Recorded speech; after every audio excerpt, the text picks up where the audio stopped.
Let me level with you. Let me level with you. Special. Let me level with you, sir. Let me level with you, sir. Could you tell me what he said? Let me level with you. Let's suppose you're talking to a close friend who desperately needs honest advice. Maybe they're making a bad decision, trusting the wrong person, or living in denial. You take a deep breath, look them in the eyes, and say, let me level with you. You're making a mistake. It means to be completely honest and tell the truth openly. It's used before saying something important, serious, or difficult, like a warning, confession, or reality check. I'm willing to give you the benefit of the doubt. I'm willing to give you the benefit of the doubt, Javier, but a judge won't. I'm willing to give you the benefit of the doubt, Javier, but a judge won't. Could you tell me what she said? I'm willing to give you the benefit of the doubt, Javier, but a judge won't. Let's suppose your friend was supposed to return your money today, but he didn't, and he says, my mother was sick. I had to rush to the hospital. You're not fully sure if he's telling the truth, but you decide to trust him anyway instead of assuming he's lying. Someone might say, give him the benefit of the doubt. It means to believe someone or trust them even when you're not completely sure they're right or telling the truth. What are you doing creating a scene? Creating a scene right now would be a bad thing. Creating a scene right now would be a bad thing. Creating a scene right now would be a bad thing.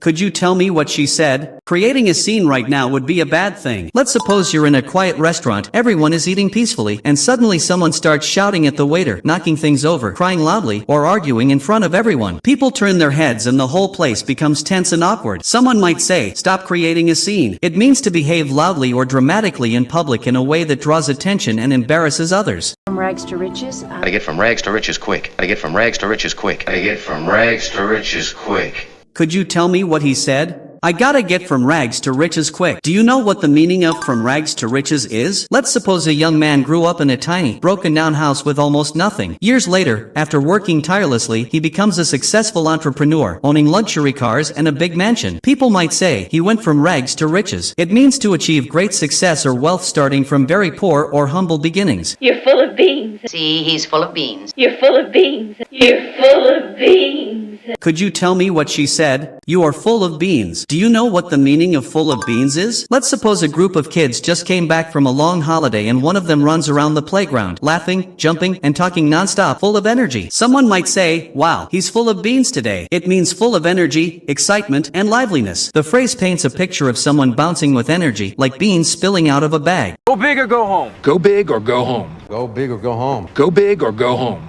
Could you tell me what he said? Go big or go home. Do you know what the meaning of go big or go home is? Let's suppose a friend is about to participate in a talent competition. They're nervous and thinking about performing safely, doing only small, simple tricks. You might say, come on, go big or go home. It means to give your best effort and take risks instead of doing something half-hearted or cautiously. Figuratively, it means to take a bold, maximum effort approach rather than playing it safe. Hush, little baby, don't say a word.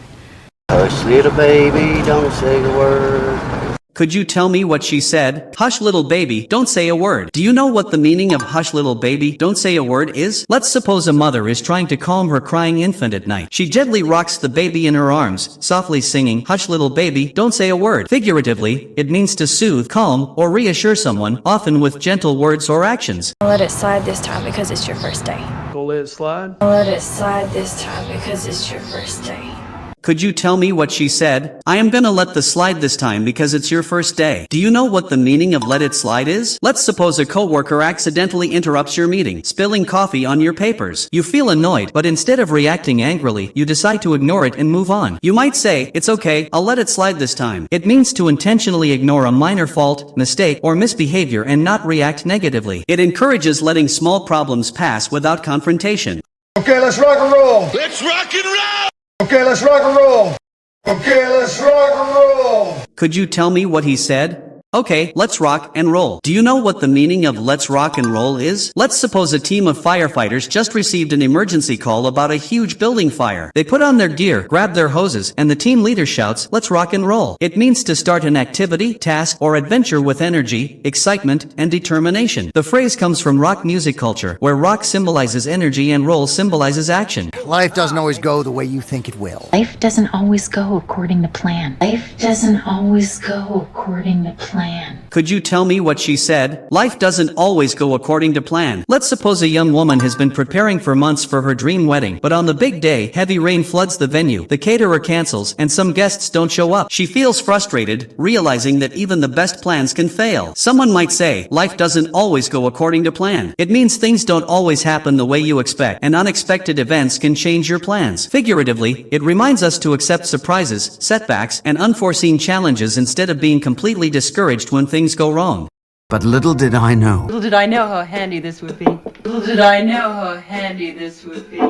Could you tell me what he said? Little did I know how handy this would be. Do you know what the meaning of little did I know is? Let's suppose a man wakes up on a sunny morning feeling relaxed and plans a simple day at home. He doesn't realize that by evening, a huge storm will flood the streets, causing chaos in his neighborhood. He might later say, little did I know what was about to happen. It means I was unaware of something significant that would happen. I didn't know at the time. She lost both ways. She lost both ways. She lost both ways.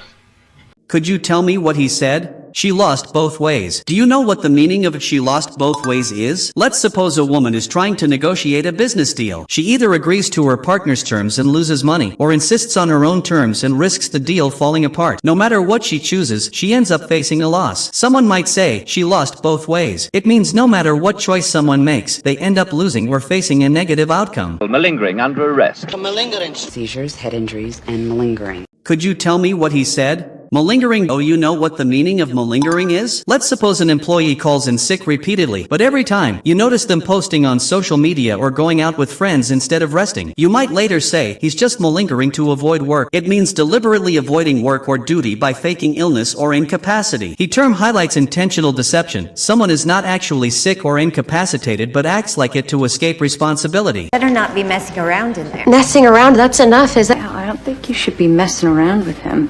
Could you tell me what she said? I don't think you should be messing around with him. Let's suppose a student is supposed to study for an important exam, but instead, they are scrolling through social media, playing games, and joking with friends. Their parent or teacher might say, stop messing around and focus on your work. It means to waste time, behave irresponsibly, or engage in playful or unproductive activities. It's not it at all. That's not it at all. That's not it at all. Could you tell me what she said? That's not it at all. Let's suppose a friend tries to explain why a mistake happened, saying, I forgot because I was busy. You know the real reason was carelessness, so you reply, that's not it at all. It means that explanation, guess, or idea is completely incorrect or off the mark. The phrase emphasizes total disagreement or correction. Take my word for it, all right? But don't take my word for it. My word for it. Could you tell me what he said? Take my word for it. Do you know what the meaning of take my word for it is? Let's suppose a friend is unsure about trying a new restaurant, worrying that the food might be bad. You've already been there and loved it, so you say, take my word for it, the food is amazing. It means believe me or trust what I say, even if you haven't seen or experienced it yourself. The phrase is used to instill confidence in someone else's statement. Cigarettes are the least of my worries, my friend. Odds are the monkeys will be the least of my worries. Cigarettes are the least of my worries, my friend.